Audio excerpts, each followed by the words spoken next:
ragazzi, che bello! Adesso impariamo la differenza tra a e in, che è la differenza più difficile. Okay, so we are going to learn the difference between a and in.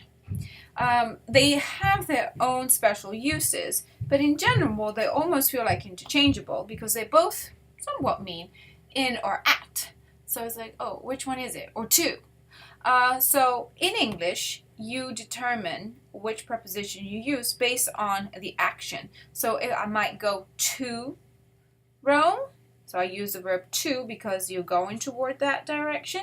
But once I'm there, I say, oh, I am in Rome. Okay, but we're still talking about Rome. In Italian, you actually base your decision, whether it's to or in or at, on what place you're in. Va bene? Or at. Okay, so let's see how this works. Allora, location-wise, with cities and small islands, you use a and no article. When you have a name, you don't use article. This is what this X is for.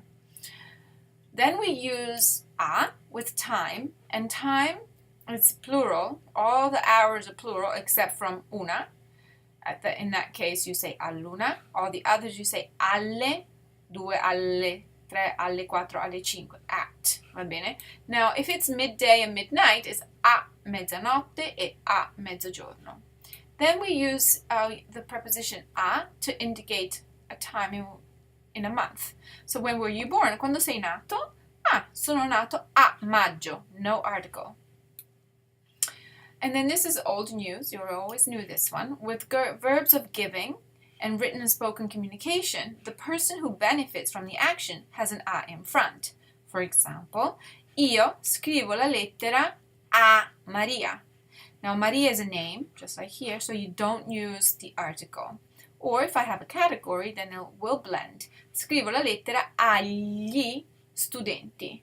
Okay, so these are general rules. So we have verbs of given and written spoken communication, months, time, and small islands and cities. Then we have a section that's more idiomatic. It means there's no really rhyme or reason. This is the way it is. But we somewhat have to. This has to be some acceptance. So we say a casa, no article. As you notice, apart from this and this, there's no article. So you only use the article in any of these if something is specific. Okay? So if I go to the yellow house, then I'll say alla casa gialla. But for the most part, you'll just use a. Io sono a casa. Dove sei? Sono a casa. Dove vai? Vado a scuola. But if I go in the new school, io vado alla scuola nuova. Okay? So if anything defines it, then it will need the definite article. Otherwise, they just stay like this, these. And count these as being idiomatic. No rhyme or reason. This is just the way it is. A casa, a scuola, a teatro. A piedi. A piedi means walking. Okay? On foot. Walking. Does not mean standing. It means walking. Va bene? A letto. E a tavola, and at the table. So in bed, you say in, and at the table. Va bene? The way I remember this is when you're really, really tired and you go to bed, you say, feels so good. And if you're really, really hungry, sit at the table, say, feels good. So a tavola, a letto. To play a sport is giocare a. I'm going backwards, then I go up, because these two do have the article, so I want you to remember these two have the article. Pretty sure there's a reason for it. I think it's because the original name for università is actually Università degli Studi, University of Studies, which makes it very specific. Therefore, there's the article. So we got rid of all the extra words, but the article remained. Same for la stazione. It's actually la stazione dei treni. The train station, we only keep the word station, but it's somewhere in there was something that was specific, so we still have the article there. Okay, this is not something you don't know, you actually know it very well. Telefonare, a. It's a verb of communication, of spoken communication, and I call, but I put it here too, because if you say I called my mom, in English you don't put the two, so you can say I spoke to my mom, so it corresponds. So this is a bit of a reminder, really. Pensare a is to think about. So io penso a Marco, io penso agli studenti, va bene? And that's it. And also don't forget, piacere once a, va bene? So the person that something's pleasing to. So a Luisa piace andare a scuola. A Luisa piace andare a scuola. Just really quickly, pensare a is to think about with a name of a person or a thing. But pensare di usually has the infinitive. It means I have the intention of doing something. Va bene? So you want to remember the difference between them. And remember that piacere wants a.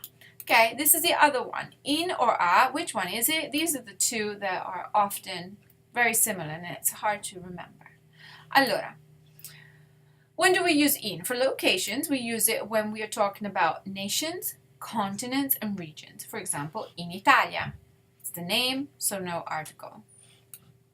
Then we use it to mean inside, which makes a lot of sense. And if you think about the word inside, it's kind of a long word. So we use in with the article. So in the box. I libri sono nella scatola. Va bene? Then we use in with no article for means of transportation.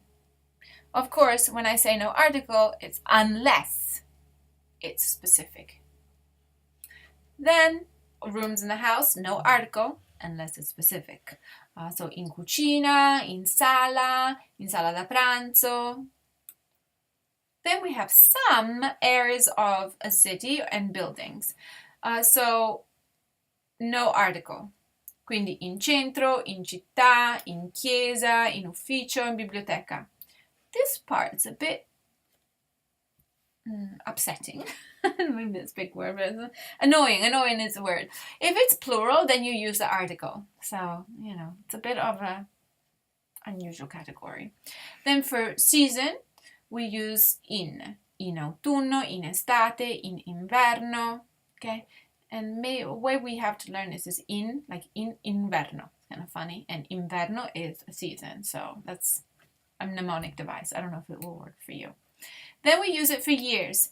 È nato nel 1971. Although this is a huge number, you see the article is at the singular because it implies in the year 1971. So that's a unit. So with years, see there's no X, it means you do use the article. And here comes the set that is more idiomatic. Okay, so these are the very general rules that you don't have to know the specific words. You just decide those as you go. These are connected to specific words. Allora, in vacanza. You guys say you go on vacation. We go in vacation. In viaggio, on a trip. In farmacia. This I could have put up here too. But it really has to do not with a concept, with actually a sound. All or locations that end in ia want in. In farmacia, in pizzeria, in pasticceria.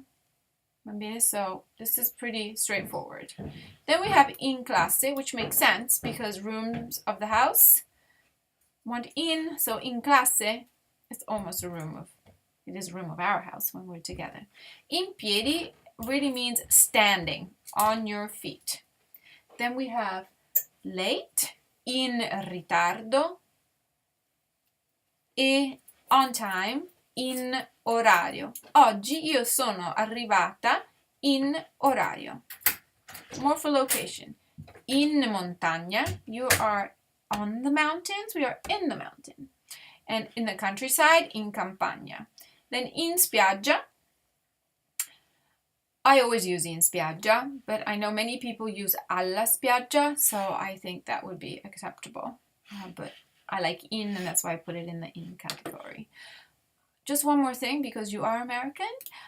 In America, it's a state, huge. In America, when we're very big, so dove abiti? Abito in America. But if you say I live in the United States, you see you're being specific. Which states? The United ones. So now you have to blend the in and the gli, and it becomes negli Stati Uniti. Okay, so I hope you enjoyed it, and I hope you learned. And I will do the other prepositions in a different tutorial. Ciao.